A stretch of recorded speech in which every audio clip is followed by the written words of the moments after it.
नमस्कार साथियों। तो मित्रों, अभी हम जो संप्रदाय पढ़ रहे हैं मनोविज्ञान के, उसमें हमने कई संप्रदाय पढ़े हैं और आज जो है हम व्यवहारवाद से आगे पढ़ेंगे।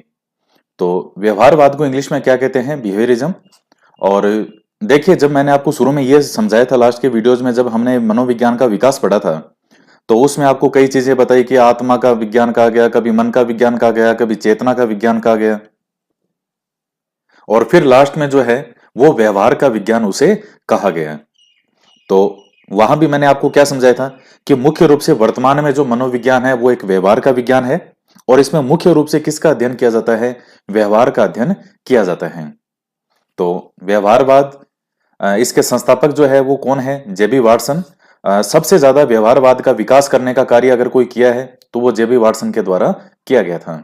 यह आगे इनका ये बर्थ और ये जो है मृत्यु के बारे में है, लेकिन ये कोई आपके लिए ऐसा महत्वपूर्ण नहीं है, ये साथ में लिख दिया मैंने। तो ये देखिएगा, हर चीज का कोई भी सिद्धांत होता है उसमें दो चार जो है वो कीवर्ड होते हैं। अगर वो आपके समझ में आ जाते हैं तो फिर वो आपसे क्वेश्चन कैसा भी घुमा के पूछे, आप इजीली कर सकते हो। तो वो चीजें अभी समझते हैं हम। इनका मानना था कि मनोविज्ञान एक वस्तुनिष्ठ और प्रयोगात्मक मनोविज्ञान है, अतः इसका विषय वस्तु जो है वो केवल व्यवहार हो सकता है, चेतना नहीं हो सकता। अब देखिएगा, इसमें मैंने दो चीजें लिखी। सबसे पहला मैंने एक लिखा था वस्तुनिष्ठ, और दूसरा वर्ड मैंने यहां पर लिखा है प्रयोगात्मक। अब इस लाइन का मतलब क्या हुआ? सबसे पहले तो ये आपको वर्ड समझना पड़ेगा कि वस्तुनिष्ठ क्या है और प्रयोगात्मक क्या है। अब देखिए, चूंकि मैं विज्ञान की अगर बात करूं तो विज्ञान के अंदर आप भी जानते हैं कि प्रयोग होते हैं, ज्यादा से ज्यादा प्रयोग किए जाते हैं विज्ञान के अंदर। 1000 प्रयोग किए जाते हैं तब जाकर के उनमें एक प्रयोग सफल होता है। तो चूंकि मनोविज्ञान भी क्या है? एक विज्ञान है। किसका विज्ञान है? व्यवहार का विज्ञान। तो प्रयोगात्मक मनोविज्ञान तो है, यानी प्रयोग तो किए जाएंगे।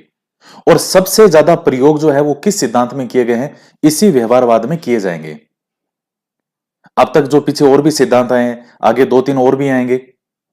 वो मनोविश्लेषणवादी भी आएगा, और मानवतावादी वाला है वो आएगा, मानववादी। तो सबसे ज्यादा प्रयोगों पर जिसने बल दिया है, सबसे ज्यादा प्रयोग जिस सिद्धांत में किए गए हैं, वह जिस संप्रदाय में किए गए हैं, वो कौन सा है? व्यवहारवाद।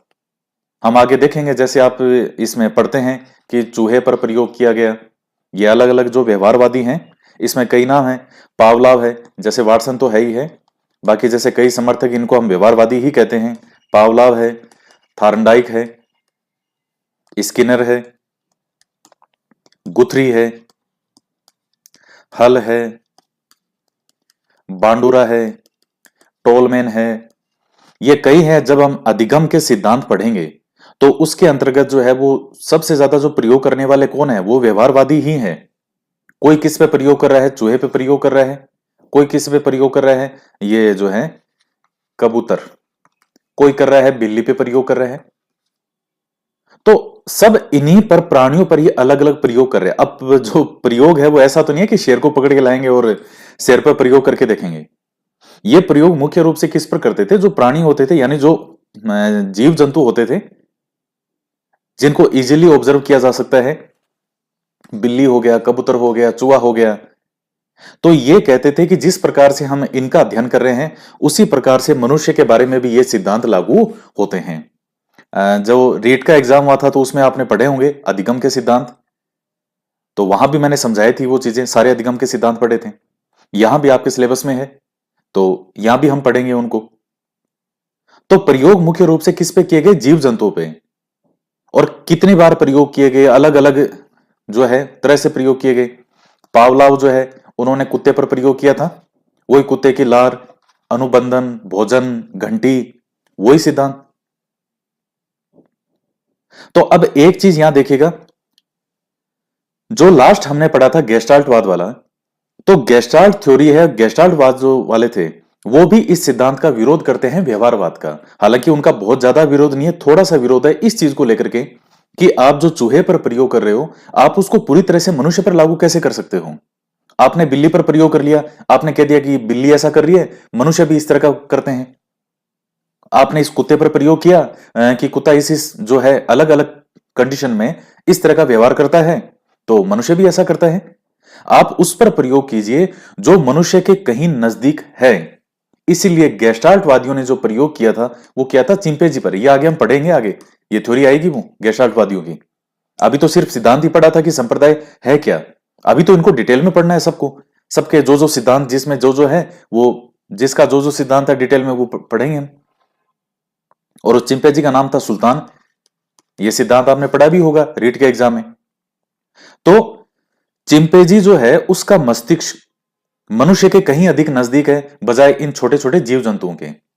तो एक ये थोड़ा इनका विरोध था, बाकी कोई बहुत ज्यादा इनका विरोध नहीं था, क्योंकि व्यवहारवाद को ही वर्तमान में आप जानते हैं सबसे ज्यादा मान्यता प्राप्त व्यवहारवादी है। और इसे जो है जो वर्तमान में जो है मनोविज्ञान क्या है, व्यवहार का विज्ञान ही माना जाता है। तो अब यहां है कि मनोविज्ञान एक वस्तुनिष्ठ विज्ञान है। देखिए इस वस्तुनिष्ठ को समझने पहले आपको दो वर्ड समझने पड़ेंगे। एक तो वर्ड होता है आत्मनिष्ठ और एक होता है वस्तुनिष्ठ। आत्मनिष्ठ को हम इंग्लिश में कहते हैं सब्जेक्टिव और वस्तुनिष्ठ को कहते हैं ऑब्जेक्टिव। अब यहां आप सब्जेक्टिव और ऑब्जेक्टिव से मतलब जो ये एग्जाम में 4 ऑप्शन आते हैं कि ऑब्जेक्टिव टाइप पेपर आता है, वो मत समझ लेना। दोनों वर्ड के अंदर बहुत ज्यादा डिफरेंस है। आत्मनिष्ठ जो है वो उस वर्ड संबोधित करता है इंडिविजुअल को, यानी किसी को पर्टिकुलर, किसी के बारे में हम बात कर रहे हैं, पर्टिकुलर कोई व्यक्ति को क्या लग रहा है क्या नहीं लग रहा है, उसको हम कहते हैं आत्मनिष्ठता। जैसे मैं आपसे पूछ सकता हूं कि आप में से पढ़ाई करना या जो है पढ़ना, स्टडी करना किससे अच्छा लगता है या नहीं लगता है। आप में से कुछ कहेंगे साहब पढ़ना बहुत अच्छा लगता है, कुछ कहेंगे पढ़ना हमें अच्छा नहीं लगता। यानी आपको इंडिविजुअली किसी चीज के बारे में क्या लगता है या अच्छा भी लग सकता है, बुरा भी लग सकता है। मैं अगर आप में से किसी से अगर मैं एक सर्वे कराऊं कि किन विद्यार्थियों को दूध पीना अच्छा लगता है, उसमें से बहुत सारे विद्यार्थी कहेंगे साहब अच्छा लगता है, बहुत सारे ये भी कहेंगे कि हमें दूध पीना अच्छा नहीं लगता। लेकिन मैं अगर आप में से ये कहूं, आपको अगर ये कहूं कि दूध पीना क्या स्वास्थ्यवर्धक है, अब 100 के 100 विद्यार्थी जो है वो सब के सब ये कहेंगे हाँ साहब ये बात तो सही है, स्वास्थ्यवर्धक तो है। आपको चाहे पसंद है या नहीं है वो एक अलग बात है, लेकिन क्या दूध पीना स्वास्थ्यवर्धक है? 100 के 100 लोग कहेंगे नहीं साहब स्वास्थ्यवर्धक तो है, इसमें तो कोई डाउट ही नहीं है। यही वस्तुनिष्ठता है। यानी वस्तुनिष्ठता से मतलब है सार्वभौमिकता, जहां उस नियम को, उस प्रयोग को सार्वभौमिक रूप से स्वीकार किया जा सके। जैसे मैं आपको सिद्धांत, कोई विज्ञान का सिद्धांत है, एक थ्योरी आती है गुरुत्वाकर्षण थ्योरी, कि जो भी चीज ऊपर है वो हमेशा ऊपर से नीचे की तरफ ही आएगी। सेब है वो पेड़ पे लगा है, वो नीचे ही गिरेगा, वो टूट करके ऊपर नहीं चला जाएगा। अब चाहे आप ब्रिटेन चले जाओ, चाहे अमेरिका चले जाओ, चाहे भारत चले जाओ और चाहे राजस्थान चले जाओ, तो वो थ्योरी जो है वो कैसी है, वो यूनिवर्सल थ्योरी है, वो वस्तुनिष्ठता है उस सिद्धांत में। और विज्ञान की ये विशेषता होती है कि विज्ञान में क्या होती है, वस्तुनिष्ठता। यानी जिस नियम को हम सार्वभौमिक रूप से स्वीकार कर सकें उसी को ही हम कह देते हैं वस्तुनिष्ठता, यानी ऑब्जेक्टिविटी। जबकि आत्मनिष्ठता जो है इसमें सब्जेक्टिविटी होती है, यानी ऑब्जेक्टिविटी नहीं होती, वस्तुनिष्ठता नहीं होती। अब जैसे हमने पहले सिद्धांत पढ़ा था संरचनावाद वाला, तो संरचनावाद के सिद्धांत में हमने यह देखा था कि दरअसल संरचनावाद में हम क्या पढ़ रहे थे, चेतना के बारे में। अब उसमें कह रहे थे कि सब अपने अपने अंदर जाके देखो, अपने मन के बारे में, अपनी चेतना है इसको देखो। तो चूंकि वो ही सबसे बड़ा, मैंने कहा था कि वो ही सबसे बड़ा उसका नेगेटिव पॉइंट हो गया। नेगेटिव ऐसे हो गया कि क्या देखो, सबका अपना अपना व्यू होगा, कोई कुछ कहेगा कोई कुछ कहेगा, तो उसमें वैज्ञानिकता नहीं थी। क्या थी उसमें? उसमें आत्मनिष्ठता थी उस सिद्धांत में, संरचनावाद में। और जहां आत्मनिष्ठता होगी, संरचनावाद चाहे कोई सा भी सिद्धांत हो, सबको अलग अलग क्या लग रहा है क्या नहीं लग रहा है, तो उस सिद्धांत में वैज्ञानिकता तो नहीं हो सकती। और इसीलिए मैंने आपको जब संरचनावाद पढ़ाया था, मैंने आपको यह कहा था कि मनोविज्ञान के संप्रदायों की शुरुआत संरचनावाद से जरूर होती है। मनोविज्ञान के संप्रदाय की शुरुआत किससे हुई? संरचनावाद से। सबसे पहला कौन सा संप्रदाय था? संरचनावाद था।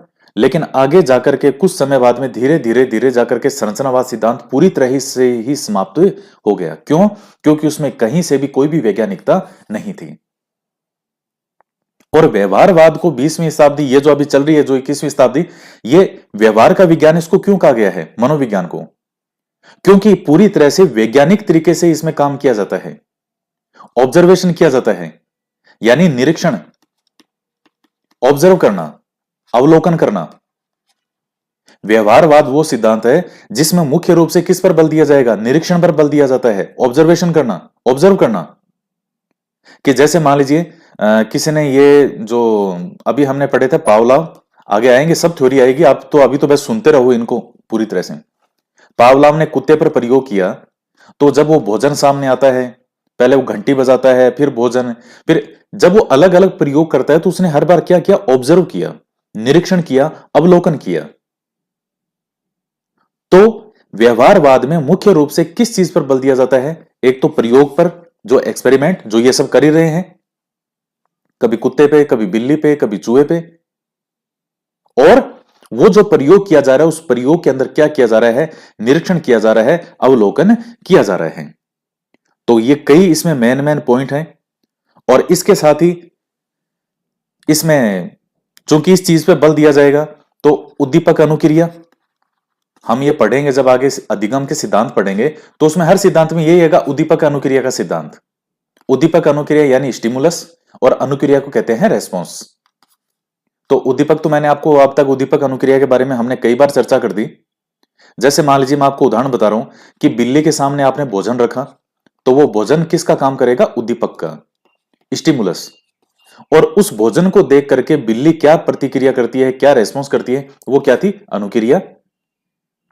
और बिल्ली को एक बार में भोजन प्राप्त नहीं हुआ, उसके बाद जैसे वो किसी पिंजरे में बंद है और वहां जो हैंडल्स है उस पे पांव उसका टिका नहीं, उसको बाहर आना है, इधर उधर इधर उधर किया, इधर उधर किया, इधर उधर घूमते रही, भोजन बाहर रखा हुआ है, और लास्ट में उसका पांव जो है उस लीवर पर दब जाता है और वो लीवर, वो गेट खुल गया, बिल्ली बाहर आ गई। और उसके बाद दोबारा जब भी उसके सामने, बिल्ली के सामने बाहर भोजन रखा गया, तो बिल्ली को इधर उधर उछल कूद नहीं मचानी पड़ी, बिल्ली ने सीधा लीवर पे पांव रखा, गेट खुला और बिल्ली ने बाहर आकर के भोजन कर लिया। यानी ये व्यवहारवाद जो सिद्धांत है ये मुख्य रूप से किस पर बल देता है? अधिगम पर, सीखने पर, लर्निंग। देखिए कितने प्यारे प्यारे सिद्धांत, सब कड़ियां एक दूसरे से जुड़ी हुई हैं। अवलोकन करना, निरीक्षण करना, ऑब्जर्व करना, अधिगम, उद्दीपक अनुक्रिया, ये सब एक दूसरे से जुड़े हुए हैं। प्रयोग करना, वस्तुनिष्ठता। तो उद्दीपक अनुक्रिया में हमने क्या देखा कि यह व्यवहारवाद वो सिद्धांत है जो मुख्य रूप से प्रयोग की बात करेगा, वस्तुनिष्ठता की बात करेगा। वस्तुनिष्ठता से मतलब यह है कि ब्रिटेन वासियों ने, अमेरिका वासियों ने, फ्रांस वालों ने, जापान वालों ने कहीं भी दुनिया में कोई भी अगर प्रयोग किया और एक सिद्धांत दिया तो वो सिद्धांत भारत में भी मान्य होगा भाई। ऐसा थोड़ी है कि वो सिद्धांत केवल वहां के वहां जो कोई लैब है उन्होंने एक्सपेरिमेंट किया और कि बस ये है और बाकी और कहीं मान्य नहीं होगा। और यही विज्ञान की विशेषता होती है कि उसमें जो भी नियम बनता है कई प्रयोगों के बाद में, तो वो नियम सार्वभौमिक रूप से हर जगह वो काम करेगा। तो अब जैसे मान लीजिए जो बिल्ली वाला मैंने आपको प्रयोग बताया, तो बिल्ली पर प्रयोग किसने किया था? थार्नडाइक ने। उसने कई सिद्धांत दिए उसमें। तो थार्नडाइक ने जिस बिल्ली पे प्रयोग किया, अब ऐसा थोड़ी है कि जो भारत की बिल्ली होगी, बिल्ली मौसी, यहां प्रयोग करेंगे तो बिल्ली जो है वो लीवर पे पांव ही नहीं रखेगी, या वो हर बार ऐसे ही बिल्ली कूदती रहेगी, उछल कूद मचाएगी। ऐसा नहीं है। उसने प्रयोग किया, कई प्रयोगों के बाद में एक निष्कर्ष निकाला, और वो निष्कर्ष फिर आप देखो, चाहे उसको कहीं भी अप्लाई कीजिए आप। तो मनोविज्ञान जो है वो एक वस्तुनिष्ठता का एक प्रयोगात्मक मनोविज्ञान है। इसके अलावा हमने देखा कि व्यवहारवाद के अंदर अवलोकन यानी जो निरीक्षण है, ऑब्जर्वेशन है, उस पर सबसे ज्यादा बल दिया जाता है। और इसके अलावा जो उद्दीपक अनुक्रिया है उसकी विशेष रूप से इस सिद्धांत में बात होगी। व्यवहारवाद में उद्दीपक क्या है? स्टिमुलस। जैसे उदाहरण के रूप में भोजन वगैरह है वो एक स्टिमुलस का काम करता है, और उसको देख करके जो प्रतिक्रिया होती है तो वो क्या होता है? रेस्पॉन्स। तो ये आपका उद्दीपक अनुक्रिया वाला इसमें है मेनली इसके बारे में। और उद्दीपक अनुक्रिया के परिणाम स्वरूप हो क्या रहा है? अधिगम ही तो हो रहा है। बिल्ली को नहीं पता था कि लीवर पर पांव रखने से वो बाहर आ सकती है, बाद में उसको पता चल गया तो उसने सीख लिया ना, वो लर्निंग, अधिगम। ये सारे व्यवहारवादी हमें अधिगम में पढ़ने हैं, सब कुछ अधिगम के सिद्धांत वगैरह वो सब पढ़ने हैं आपको, ये सब आएंगे वहां पे। अभी तो आपको मैं इसको थीम समझा रहा हूं कि इस व्यवहारवाद की थीम है क्या। तो ये चीज आपके समझ में आ गई। इसके बाद में देखिएगा, व्यवहारवादियों की एक और मुख्य विशेषता है कि व्यवहारवादी वातावरण को बहुत ज्यादा महत्व देते हैं। आपको अगर याद हो तो याद कीजिएगा, वाटसन का एक था वो डायलॉग, क्या था, एक महत्वपूर्ण कथन था कि तुम मुझे कोई भी बालक दे दो, मैं उसे कुछ भी बना सकता हूं। जैसे ये कहते हैं कि तुम मुझे 1 दर्जन बच्चे दे दो और उन बच्चों को तुम मुझे ये कह दो कि इस बच्चे को वकील बनाना है, इस बच्चे को डॉक्टर बनाना है, इस बच्चे को एक डाकू बनाना है, इस बच्चे को चोर बनाना है, इस बच्चे को जज बनाना है, इस बच्चे को सैनिक बनाना है, तुम जो कहोगे मैं उस बच्चे को बना सकता हूं। तो वाटसन का यह मानना था कि किसी भी बच्चे पर जो प्रभाव पड़ता है वो उसके जीन को इन्होंने महत्व नहीं दिया। जैसे आपने बाल विकास पढ़ा था, जैसे आप में से काफी विद्यार्थियों ने रीट का एग्जाम भी दिया होगा, तो चूंकि आपके तो वो बाल विकास वाली चीजें है नहीं, सेकंड ग्रेड फर्स्ट ग्रेड के अंदर वो बाल विकास वाला नहीं है कि जो काफी चीजें जो उसमें पढ़नी होती है वो। तो वहां जब रीट में मैंने पढ़ाया था, तो उस रीट के बैच में भी मैंने जिन विद्यार्थियों ने पहले पढ़ा होगा या कोर्स लिया होगा या कहीं बाहर भी कहीं भी पढ़े होंगे, चाहे ऑफलाइन पढ़े हों कहीं भी पढ़े हों, तो विकास के अंदर जब हम पढ़ते हैं तो मैंने कहा था किसी बच्चे के विकास पर दो चीजों का प्रभाव पड़ता है। एक तो उसके जीन का प्रभाव पड़ता है यानी वंश, और दूसरा प्रभाव पड़ता है वातावरण का, और दोनों ही महत्वपूर्ण है। किसी ने वंश को महत्वपूर्ण दिया था कि भाई किसी का जैसे मान लीजिए वंश में ही जो बच्चा कैसा बनेगा भविष्य में, तो उसके वंश का बहुत ज्यादा प्रभाव पड़ता है। और इसके अलावा कुछ कह रहे थे कि नहीं वातावरण का ज्यादा पड़ता है, कुछ ने कहा था कि दोनों का सामंजस्य है, दोनों का ही प्रभाव पड़ता है। तो कुछ ऐसे थे जो पूरी तरह से कहते थे कि वंश का कोई प्रभाव नहीं पड़ता, कोई कहीं का किसी भी वंश हो, चाहे कोई भी बच्चा हो, सबसे ज्यादा प्रभाव उस पर वातावरण का पड़ता है, एनवायरमेंट का पड़ता है कि मैं उसे क्या सिखाता हूं। तो वाटसन ने इतने आत्मविश्वासी चीज कही थी कि तुम मुझे कोई भी बालक दे दो, मैं उसे कुछ भी बना सकता हूं। और मैंने शॉर्ट ट्रिक से इस लाइन को याद भी करवाया था कि तुम मुझे कोई भी बालक दे दो, मैं उसकी बाट लगा सकता हूं। तो इस तरीके से एक शॉर्ट ट्रिक भी करवाया था यूट्यूब वगैरह पे, कभी मैंने जब शॉर्ट ट्रिक से मैं कुछ डेफिनेशन याद करवा रहा था तो वहां कभी पढ़ाई थी मैंने कि तुम मुझे कोई भी बालक दे दो, मैं उसे कुछ भी बना सकता हूं। तो ये चीज आपको ध्यान में रखनी है कि जो व्यवहारवादी हैं वो वातावरण को बहुत ज्यादा महत्व देते हैं कि किसी बच्चे को हम क्या सिखाते हैं, यानी वो जन्म से कोई भी सीख करके नहीं आता, कोई भी प्रभाव नहीं पड़ता। जैसे मुझे एक कथन याद आ रहा है, एक लाइन याद आ रहा है, जैसे जॉन लॉक के बारे में आपने पढ़ा होगा। जॉन लॉक ने क्या कहा था कि जब बच्चे का जन्म होता है तो वो अपने जन्म के साथ में भी कोई भी चीजें नहीं लेकर के आता है, कोई भी ज्ञान लेकर के नहीं आता। उसका मस्तिष्क जो है वो टेबुला रासा की तरह होता है। टेबुला रासा, टेबुला रासा का मतलब होता है खाली प्लेट। और फिर वो जन्म लेने के बाद में अब बच्चा अपने चारों ओर के एनवायरनमेंट से जो भी उसको बाहर दिख रहा है, जो भी वो बच्चा ऑब्जर्व कर रहा है, उसको देख करके वो बालक सीखता है। यही चीज कौन कह रहे हैं? व्यवहारवादी। तो किसी बच्चे का जन्म से ही कोई सीख करके या कुछ जन्म से ही कोई चीज लेकर के नहीं आता, बल्कि हम उसको क्या सिखाते हैं उसका सबसे ज्यादा प्रभाव पड़ता है। ऐसा इन व्यवहारवादियों का मानना था, वाटसन का, इन सब का मानना था। हालांकि वो बात अलग है कि ये चीजें जो मनोविज्ञान के सिद्धांत हैं उसमें हम देखते हैं कि बच्चे के जीन और एनवायरमेंट दोनों ही अपने अपने स्थान पर महत्वपूर्ण है। तो हमें व्यवहारवाद के बारे में हम पढ़ रहे हैं तो हमें इसी को पढ़ना है। ये व्यवहारवाद के बारे में मैंने बातें हैं। इनका मानना था कि मनोविज्ञान एक वस्तुनिष्ठ और प्रयोगात्मक मनोविज्ञान है। अतः इसका विषय वस्तु जो है वो सिर्फ व्यवहार हो सकता है, चेतना नहीं हो सकती। क्योंकि चेतना, मैंने आपको बताया, संरचनावाद में आप पढ़ चुके हो चेतना के बारे में। तो चेतना की सबसे बड़ी कमी जो वहां उस सिद्धांत की थी संरचनावाद की, कि उसमें आत्मनिष्ठता कहीं अधिक थी, वस्तुनिष्ठता के लिए कोई स्थान नहीं था। तो वो वैज्ञानिक रूप से चीजें सिद्ध नहीं हो पाई, और जब सिद्ध नहीं हो पाई तो वो सिद्धांत ही असफल हो गया। लेकिन व्यवहार को तो आप कर सकते हो ऑब्जर्वेशन। वाटसन के व्यवहारवाद ने उद्दीपक अनुक्रिया को जन्म दिया। तो उद्दीपक अनुक्रिया क्या है? वही स्टिमुलस रेस्पॉन्स जो मैं आपको समझा चुका हूं। इन्होंने मनोविज्ञान की 4 विधियां बताई। किसने? वाटसन ने। सबसे पहली है ऑब्जर्वेशन यानी प्रेक्षण, फिर है अनुबंधन कंडीशनिंग, परीक्षण यानी टेस्टिंग, और शाब्दिक रिपोर्ट यानी वर्बल रिपोर्ट। इसमें आपको एक नाम सबसे ज्यादा ध्यान में रखना है, वो है प्रेक्षण वाला, ऑब्जर्वेशन। यानी किसी के व्यवहार का निरीक्षण करना, उसका परीक्षण उसका निरीक्षण करना, यानी उसको ऑब्जर्व करना, उसका अवलोकन करना।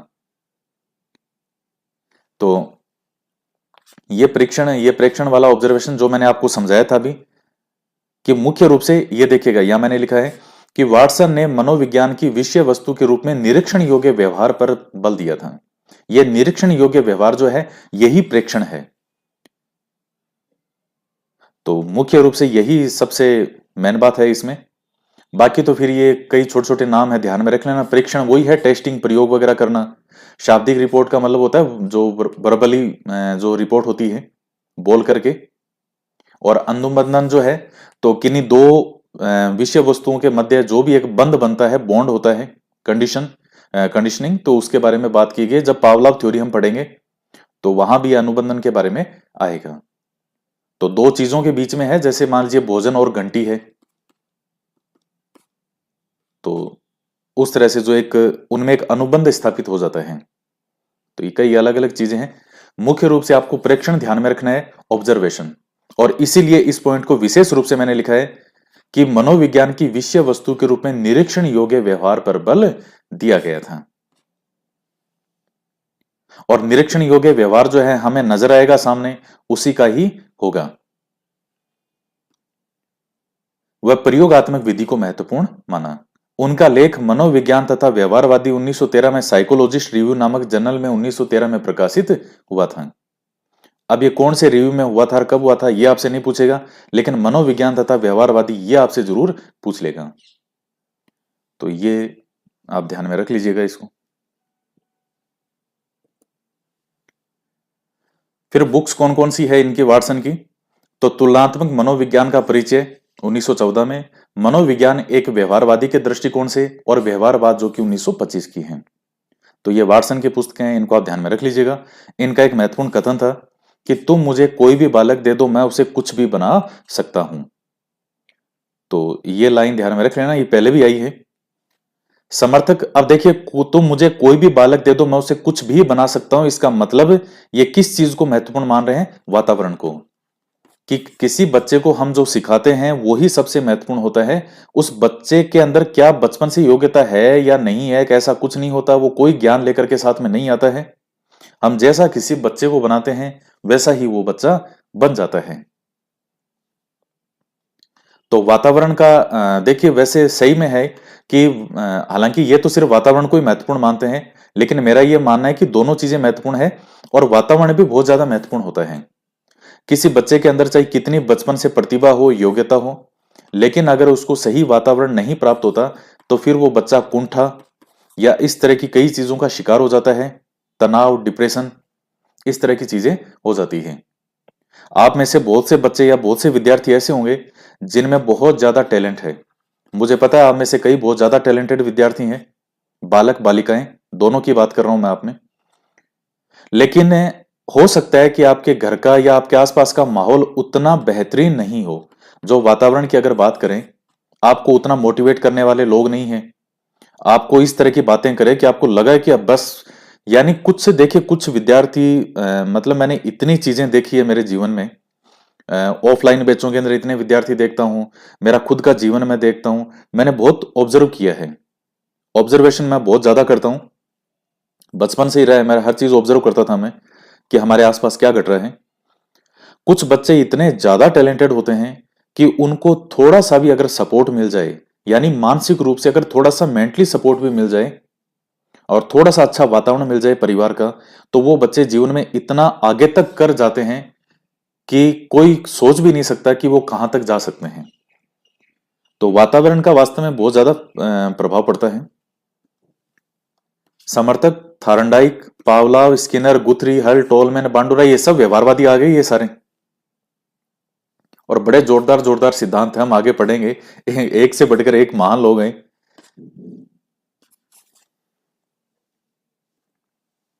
इसके बाद में हम पढ़ते हैं मनोविश्लेषणवाद के बारे में और स्कूल ऑफ साइको एनालिसिस यानी मनोविश्लेषण संप्रदाय। ये किसका है? अब देखिए, जो हमने ऊपर अभी पढ़ा था व्यवहारवाद, तो उसका भी कहीं ना कहीं ये सिगमंड फ्राइड का तो अलग है। तो व्यवहारवादी कहेंगे भाई सिगमंड फ्राइड तुम्हारा तो, तुम तो बात कर रहे हो किसकी? अचेतन की।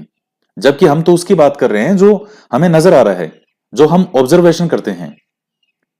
तो फ्राइड कहता है कि तुम जो ऑब्जर्व भी करते हो उसको कहीं ना कहीं जो प्रभावित कर रहा है वो कौन कर रहा है? वो अचेतन प्रभावित करता है। और फ्राइड का तो इतना खतरनाक सिद्धांत था, उसने पूरे मनोवैज्ञानिकों को हिला के रख दिया था इसने। और ये जब आपने जो रीट का एग्जाम हुआ था, आपने उसमें फ्राइड का पढ़ा भी होगा। तो शेषवावस्था के अंदर ये फ्राइड जो है कई चीजें बात करता है उनके बारे में। और यानी जो काम से संबंधित है, तो उससे जब काम से मतलब ये जैसे सेक्स से संबंधित जो कई चीजें हैं कि उस समय बच्चे को क्या फील होता है, क्या नहीं होता है, जब कई इस तरह की बातें कर की इसने।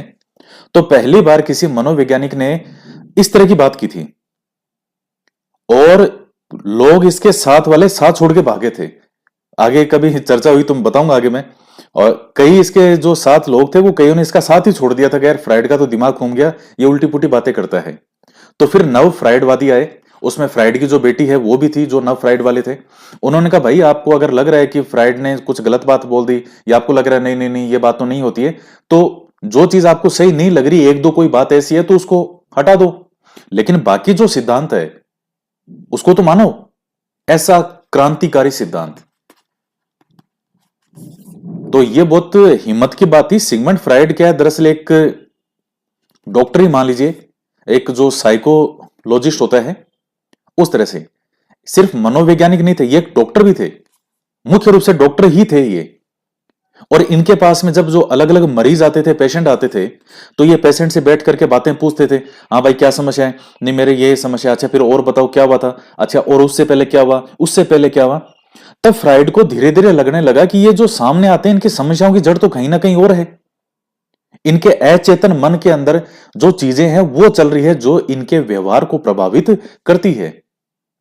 और फिर सिगमंड फ्राइड ने यह बल दिया था कि तुम चेतन मन चेतन मन चेतन मन करते हो, अरे सारा खेल तो इस अचेतन मन का है। 9/10% तो अचेतन मन है जो व्यक्ति के कार्यों को प्रभावित करता है। तो बहुत जबरदस्त थ्योरी है इनकी मनोविश्लेषणवाद की। मैंने साइकोलॉजी की पूरी बुक पढ़ी है, सिर्फ सिगमंड फ्राइड की बुक है अलग से, जो सिर्फ फ्राइड की है। इतनी जबरदस्त थ्योरी है इनकी कि उसको हर किसी के लिए समझना आसान भी नहीं है कि उस समय के अंदर फ्राइड ने एक इतना क्रांतिकारी सिद्धांत दे दिया था। और आज सब लोग इसको अचेतन मन वाली बात को स्वीकार करते हैं कि वास्तव में बात तो बिल्कुल है। तो स्थापना जो है वो सिगमंड फ्राइड ने की थी, 1900 में अपना सिद्धांत दिया था। और 1856 से 1939 तक इनका जो है वो जीवन काल है। यानी भारत में जब 1857 की क्रांति होती है, तो क्रांति से एक साल पहले किसका जन्म हो गया था? फ्राइड का जन्म हो गया था।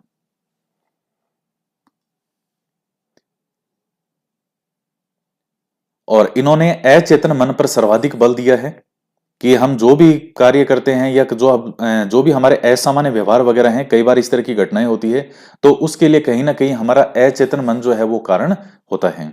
रीट के अंदर भी था ये सिगमंड फ्राइड जो है, हमने पूरा डिटेल में पढ़ा था रीट में, क्योंकि वहां अलग से टॉपिक था फ्राइड का। तो उसके बाद में जब फ्राइड पढ़ा था तो पूरा डिटेल में हमने पढ़ा होगा इसको, निश्चित रूप से पढ़ा था। तो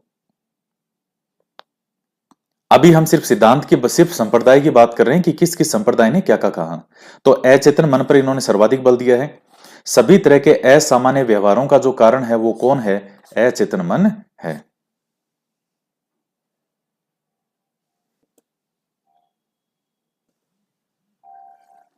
अचेतन मन के अध्ययन की 3 विधियां बताई थी। ये मुक्त सहचर्य विधि, सम्मोहन विधि, स्वप्न की व्याख्या। ये आगे आएगी तब हम और बात करेंगे। ये कि अचेतन मन के अध्ययन का फिर किस तरह से करोगे, तो ये कहते हैं सम्मोहन विधि से हो सकता है। और स्वप्न से आप कर सकते हो। कई बार बार बार आपको इस तरह के स्वप्न आते हैं जो अंतर्मन में दबी इच्छाएं होती है, मन में कोई भी दबा हुआ डर होता है, तो कई घटनाएं प्रभावित करती है जीवन को। ये आगे भी आएगी चीजें, अभी तो आप ये नाम वगैरह देख लो, इनसे परिचित हो जाओ।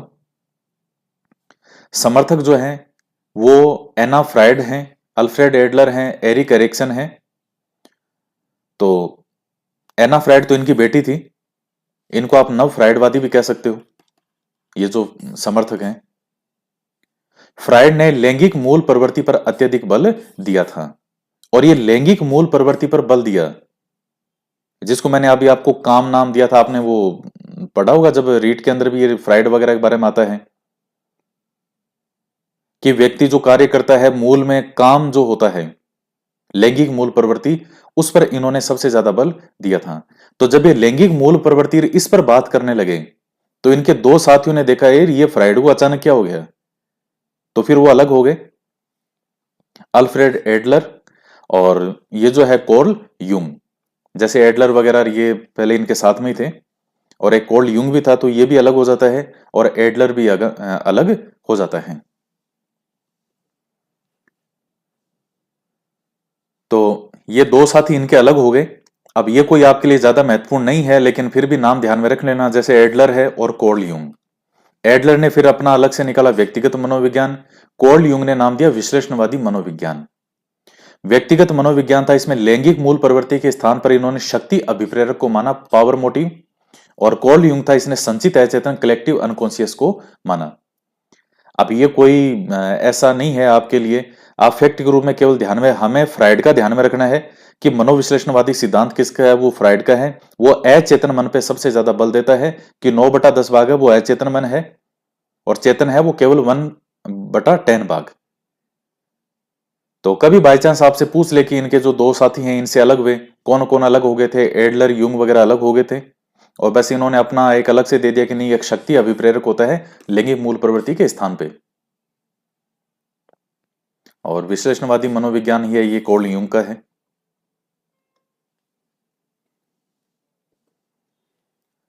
फिर नव फ्राइडवादी हैं, तो वो मैंने नाम तो कुछ तो आए गए थे ऊपर, तो जैसे एना फ्राइड है, एरिक्सन है, और सलीवन है, कैरन होनी है, एरिक फ्रोम है। तो ये नाम ध्यान में रखिएगा।